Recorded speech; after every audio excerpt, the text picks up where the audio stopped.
Today, we confront a trial that insults the very soul of Bangladesh's liberation, the political prosecution of Sheikh Hasina. We are exposing one of the most disgraceful spectacles in modern political history, a trial not built on justice but on fiction, a courtroom drama written by puppet masters, and at the center of this farce, Sheikh Hasina.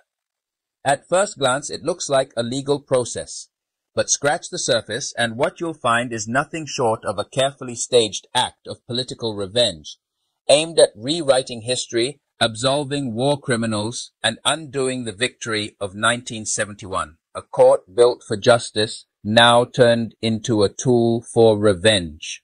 Bangladesh's International Crimes Tribunal, ICT, was originally established to deliver long-awaited justice for the atrocities committed during the 1971 Liberation War, when millions of Bangladeshis were killed, raped, or displaced by the Pakistan military and their local collaborators, especially members of Jamaat-e-Islami. Sheikh Hasina, as Prime Minister, revived this tribunal in 2009 to bring those war criminals to justice. But today, in a cruel twist of history, Hasina herself stands trial in the very court she helped revive, accused of inciting violence during the 2024 student protests. This is not justice, this is revenge. Revenge for the trials of Jamaat leaders and revenge for the defeat of West Pakistan in 1971. Section 1. The so-called trial. Let's be clear, this is not a trial. This is a scripted political assassination, dressed up in the robes of international justice.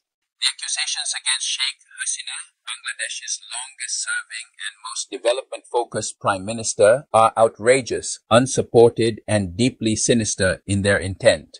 Advocate Tajul Islam, the chief prosecutor, has gone on record claiming that Sheikh Hasina ordered the destruction of Bangladesh Television, BTV, and metro rail stations during last year's uprising.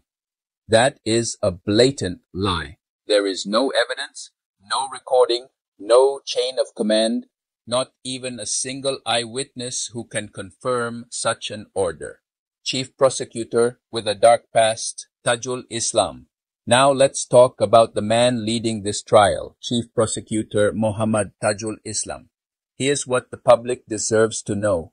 Tajul Islam was previously the defense lawyer for the convicted war criminals, including leaders of Jamaat-e-Islami who were found guilty of genocide and crimes against humanity. Yes, the same Jamaat that actively opposed the independence of Bangladesh in 1971. Tajul is not just legally conflicted, he is politically compromised. He has long-standing ties to Jamaat-e-Islami and is currently associated with the Amar Bangladesh Party, widely viewed as a Jamaat proxy. His political ideology is aligned with the very forces Sheikh Hasina once brought to justice. This is a clear conflict of interest. His presence as chief prosecutor turns this tribunal into a courtroom of retribution, not rule of law. False charges, fabricated narratives. Among the charges brought against Sheikh Hasina is the destruction of national infrastructure, including the Bangladesh Television building and the newly built metro rail stations. But this narrative collapses under scrutiny. In October 2024, a student leader named Hasib, who helped coordinate the protests, confessed publicly that these attacks were pre-planned by protest organizers, not ordered by Hasina. They were intended to create chaos and push the uprising forward. Yet Chief Prosecutor Tajul Islam continues to falsely accuse Hasina of directing these actions, despite no evidence, no order, and a direct confession from those actually responsible. Please watch this video clip. Now think about that. A student leader admits planning the destruction, and yet the trial pins it on the Prime Minister. This is not prosecution. This is persecution. Murder charges without proof. Multiple murder charges have also been brought against Sheikh Hasina, linking her to deaths during the unrest. But again, there is no direct evidence. In fact, independent investigations suggest that most of these killings were carried out by unknown third parties, not by government forces or on Hasina's orders. The narrative being pushed is politically convenient but factually bankrupt. A puppet court under a puppet government. Let's not forget the broader context. Since the military-backed interim government came to power, the Awami League has been banned, while Jamaat-e-Islami has had its political registration restored.